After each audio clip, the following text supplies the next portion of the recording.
When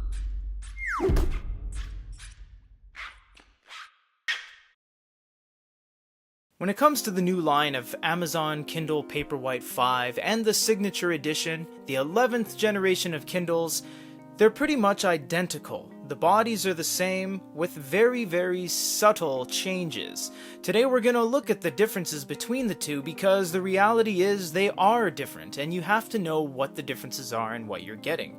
The differences are the storage size, the charging method, one single hardware update, the model number, and the price. First thing we're going to do is look at the storage. On the left we have the Paperwhite 5, on the right we have the Signature Edition. They look a little bit different because, well, this one's registered to our US Amazon corporate account and this one is our amazon.co.jp, just to see what the differences are. First thing we're going to do is go over to the little dots and go over to the settings, click the other three little dots and go to device info. So on the left you do have the 8GB model, but after one PDF and one book was sideloaded you only get 5.91 gigs. On the right is the 32GB, but in reality you only get 26.9 gigabytes. So you actually shave off quite a bit from just the software, the UI, and the firmware itself on both of these guys respectively.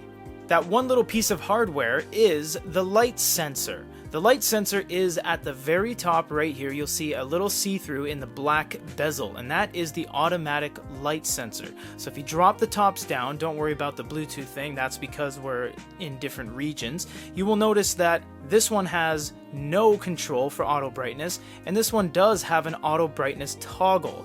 This is going to be different than the warmth schedule. Warmth schedule is the feature where you can actually schedule when you want the warm light to turn on. For example, if you want it to turn on while you're sleeping, before bed, etc., you can start a start and end time. This is going to be actually different. This is toggling on or off the light sensor up top. The model number. You might not think it's important, but it's more important than you would imagine. Amazon has a lot of models. They have 3G, they have no ads, they have Wi-Fi plus 3G, Wi-Fi plus 3G ads, no ads. There's a lot of different models. So looking at the back of the unit will tell you exactly what model you have. So if you're buying this used, if you're buying this secondhand, you'll know what you're getting. The 8GB is M2L3EK. If you see that, it's an 8GB Kindle Paperwhite 5. If you have the 32GB, it's going to be M2L4EK. That is the difference. So we're going to put the 8GB on the wireless charging pad first, and you'll see it does not do anything. In fact, it is not wireless charging. The status indicator light does not turn on, and the charging does not start in any way on the unit. So this is obviously a very huge difference, and this is why you're paying the extra money. Whereas if we put the 32GB on there, you instantly get the battery indication right there, the top turns into a lightning bolt, and you get the status indicator light on the bottom. And it doesn't matter how many times you take it off or put it on, it doesn't have to reset up or anything like that, so you're not gonna screw with any of the settings.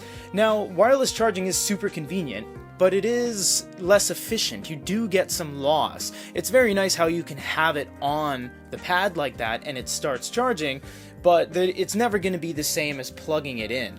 So that is the huge difference between the charging portion of it, is that you just set it down and it just starts charging right away.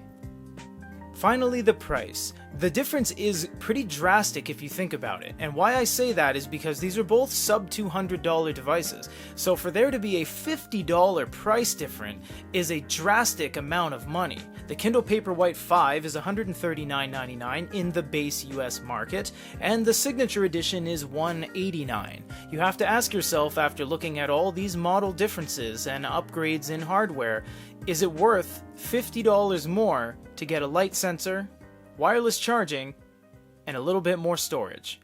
These are the differences between the Kindle Paperwhite 5 and the Signature Edition. If you guys have any other questions, comments, or concerns, leave them down below. For GoodyReader.com, this is Peter.